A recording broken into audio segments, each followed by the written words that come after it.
En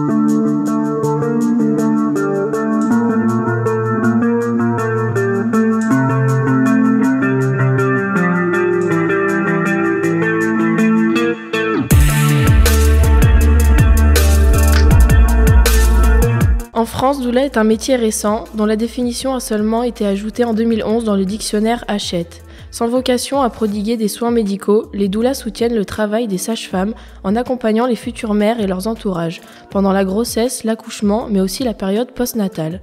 Pour en savoir plus, nous recevons Emmanuelle Trichard, doula installée à Mâcon. Bonjour. Bonjour. Le métier de doula a pour vocation d'aider une femme enceinte et son entourage. Quel type de soutien et d'accompagnement apportez-vous ?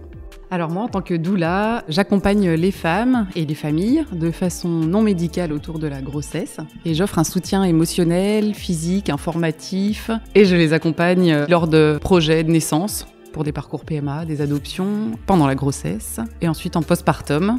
Mon métier est complémentaire à celui des sages-femmes et des autres professionnels de la santé, les gynécos entre autres. Et je fais pas de préparation à la naissance par contre, pas de diagnostic, pas d'acte médical, pas de suivi médical non plus.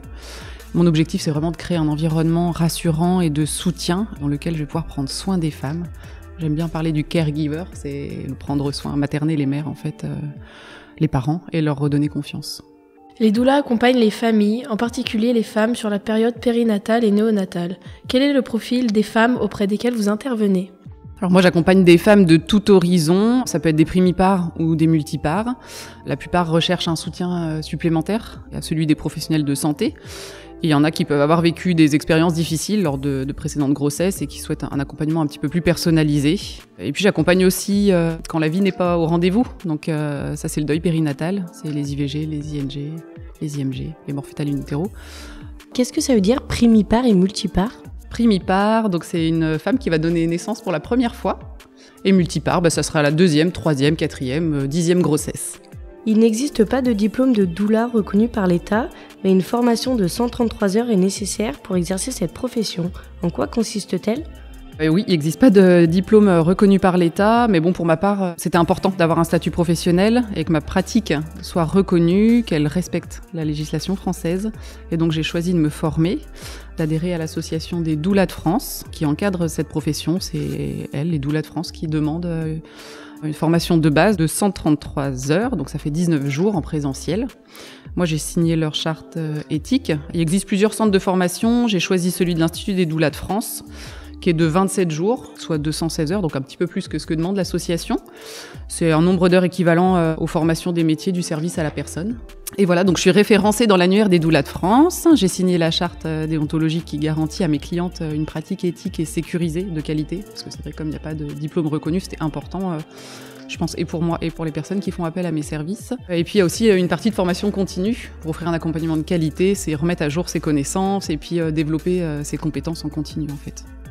En quoi votre métier est-il complémentaire avec celui des professionnels de santé ? Donc c'est bien de le rappeler, j'interviens pas sur les mêmes plans que les professionnels de santé. Donc comme je disais, je fais pas de diagnostic, d'examen ou de suivi médical. Je suis pas non plus thérapeute. Je soutiens le travail des sages-femmes et des pros de santé. Mon rôle, en fait, il est vraiment complémentaire. J'apporte un soutien qui est axé sur le bien-être physique et émotionnel des parents. Mon objectif, c'est vraiment de créer un environnement rassurant avec de l'écoute bienveillante, du non-jugement, une présence rassurante, des soins de bien-être, et puis de renforcer la confiance des parents, voilà, tout en respectant le cadre légal et les compétences des professionnels de santé qui ne sont pas les miennes. Dans quel lieu pouvez-vous intervenir pour accompagner les femmes que vous suivez ? J'interviens principalement à domicile. Je reçois aussi chez moi à Saint-Amour, pour les femmes qui le souhaitent.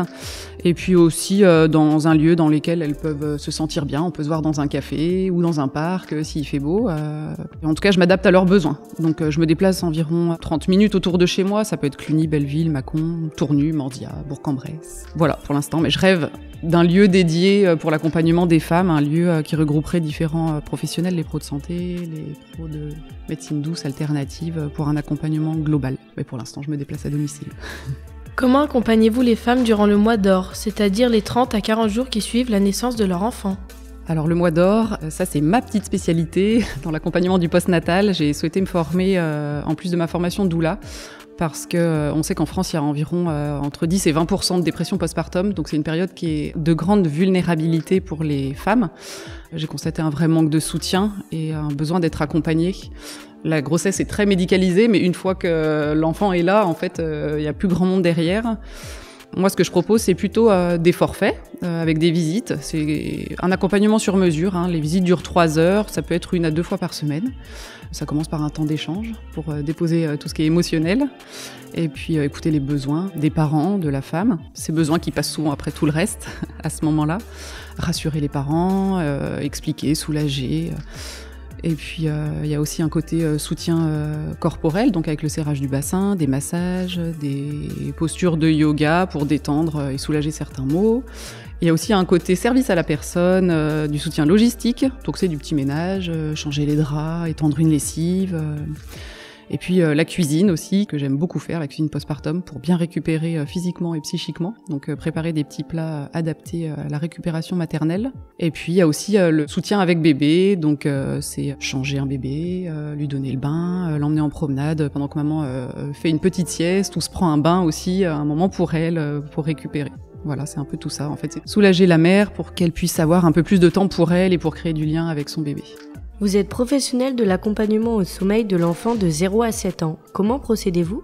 Je me suis formée au sommeil de l'enfant parce que c'est vraiment une question récurrente qui préoccupe beaucoup les jeunes parents. J'ai moi-même vécu des difficultés avec ma fille et j'ai constaté, et je constate encore aujourd'hui, que la question du sommeil, ça reste vraiment une préoccupation majeure dans notre société. Chez nous, beaucoup d'enfants rencontrent des difficultés de sommeil. Alors c'est pas forcément d'ordre médical, puisque c'est la première question que je pose aux parents. Est-ce qu'ils ont vu avec leur médecin ou leur pédiatre, est-ce qu'ils en ont parlé avec un professionnel de santé ? Moi j'interviens quand sur le plan médical, tout est OK. Sinon, je redirige vers les professionnels compétents. Mon approche, c'est une approche douce et respectueuse des besoins de l'enfant et des parents. Donc ça veut dire que j'utilise pas de méthode standard de dressage au sommeil ou des méthodes comme, pour pas les citer, chrono-dodo ou je ne sais quoi, qu'on trouve sur Internet et qui garantissent que votre enfant dormira dans les 10 jours. C'est vraiment un accompagnement qui repose sur la bienveillance, l'écoute. Et comment je procède ? Il y a un premier rendez-vous téléphonique avec les parents pour voir un petit peu les difficultés qu'ils rencontrent. Donc je les écoute simplement et puis je vois si c'est le bon moment de fixer une première consultation. Sinon, parfois, ça peut être une petite régression de sommeil. À ce moment-là, je leur demande de patienter un petit peu, puis ils me rappellent si ça continue. Et puis pour ce premier rendez-vous en physique, parce que bien souvent, je me déplace aussi à domicile pour l'environnement de sommeil de l'enfant, je demande aux parents de remplir en amont un petit agenda sommeil et un questionnaire pour évaluer la situation. Et comme ça, lors du premier rendez-vous, j'ai déjà mes petites idées en tête. La première séance, en tout cas à domicile, dure 1h30, bien souvent avec les parents. La présence de l'enfant n'est pas forcément obligatoire, parce que l'essentiel, c'est que les parents soient pleinement présents. On essaye de voir d'où vient l'origine en fait des difficultés et puis j'essaye d'identifier comment je peux aider l'enfant et surtout ses parents pour avoir un meilleur sommeil. Et ensuite, j'envoie par mail un compte-rendu personnalisé avec plein de petits outils pratiques. Ça, c'est pour le premier rendez-vous. Et s'il y a besoin, mais c'est pas toujours le cas, je revois les parents avec ou sans l'enfant pour faire le point sur l'évolution, adapter notre approche. Quel autre type de prestations personnalisées proposez-vous pendant ou après la grossesse ? Je propose des moments de bien-être, c'est des massages prénatal ou postnatal, de la relaxation au ribozo, ça c'est un tissu, une écharpe mexicaine, le serrage du bassin qui se fait avec ce ribozo aussi, des ateliers de couple pour préparer son mois d'or et son postpartum, bien s'organiser, c'est un peu comme un projet au travail, on essaye de mettre en place des plans d'action. Et puis je propose également des ateliers de cuisine postnatale, donc avant la naissance, pour remplir le congélateur des parents, comme ça quand ils rentrent de la maternité, il n'y a plus qu'à réchauffer les petits plats. C'est de la nourriture saine, équilibrée et gourmande, donc on se fait plaisir. J'organise aussi et je célèbre des Blessing Mamas, ce sont des célébrations de grossesse, c'est un peu comme la baby shower, mais un peu moins à l'américaine, plus centré sur la femme et non sur le bébé, et c'est pas des cadeaux à gogo, mais c'est plutôt des présents faits avec le cœur, et puis un temps de sororité entre femmes. Les ateliers de danse pour femmes enceintes et ateliers de danse maman-bébé, j'ai développé, voilà, à côté. Le métier de doula est encore peu connu et reconnu en France. Comment avez-vous fait pour vous lancer ? À la suite de mes formations, j'ai fait appel à BGE, c'est, je crois, Bureau de gestion des entreprises, qui travaille en parallèle avec Pôle emploi. J'étais encore à Pôle emploi à l'époque. J'ai fait un mois de formation intensive pour faire une étude de marché, un prévisionnel, savoir quel statut d'entreprise j'allais choisir. comment établir mes tarifs. Et puis ensuite, j'ai adhéré à l'association des doulas de France, donc je suis inscrite dans leur annuaire, ça me donne une bonne visibilité dans mon métier. Et puis j'ai beaucoup investi dans la communication, j'ai créé un site internet. Je me suis fait former sur Instagram pour mieux connaître les réseaux sociaux. Et puis je participe à 2 réseaux d'entrepreneurs femmes locales qui sont Femmes de Territoire et puis les Entrepreneureuses. On se retrouve chaque mois, donc ça c'est bien parce que quand on est solopreneur, de pouvoir sortir un peu de chez soi et collaborer avec d'autres femmes qui vivent la même chose que nous.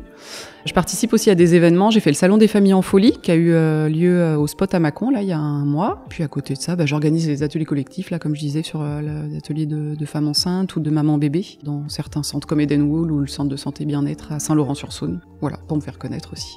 J'ai vu que vous faisiez des flyers. Est-ce que ça marche ? Alors les flyers, ça marche quand on les donne. Moi, j'avoue que j'y pense pas souvent, franchement. Mon flyer, c'est plutôt pour faire connaître mon métier. C'est super important. Faut juste les donner et aux bonnes personnes parce qu'on a vite fait de distribuer à tout va à des personnes qui vont les mettre à la poubelle tout de suite. Pour moi, c'est pas le plus important. Vous avez pu rencontrer différentes expériences. Quel est votre plus beau souvenir ? Alors chaque expérience est un beau souvenir. C'est pas vraiment un souvenir extraordinaire, mais mon plus beau souvenir, en tout cas ce qui m'a le plus touchée, c'est une maman que j'ai accompagnée en postpartum. Elle m'a appelée une fois pour venir chez elle, pour garder sa petite fille qui avait à peine 1 mois, parce qu'elle n'avait pas de personnes ressources autour d'elle, elle était isolée, et elle avait besoin d'aller à un rendez-vous médical. Et donc quand je suis venue chez elle, j'ai apporté un bouquet de fleurs cueillis dans mon jardin, des haricots que j'avais cuisinés vapeur, quoi, tout simple, et puis des fraises pour sa grande. J'ai gardé sa fille pendant une bonne demi-heure.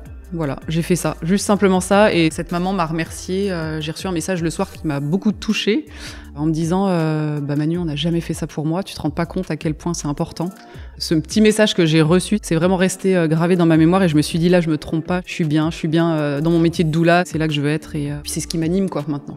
Merci Emmanuelle Trichard, doula, d'avoir répondu à toutes nos questions. Si vous êtes maman ou future maman et que vous souhaitez être accompagnée par une doula, vous pouvez contacter Emmanuelle Trichard sur son site aucreuxdesmers.fr. Vous pouvez réécouter cette émission sur le site internet de Radio Aléo, radioaléo.fr.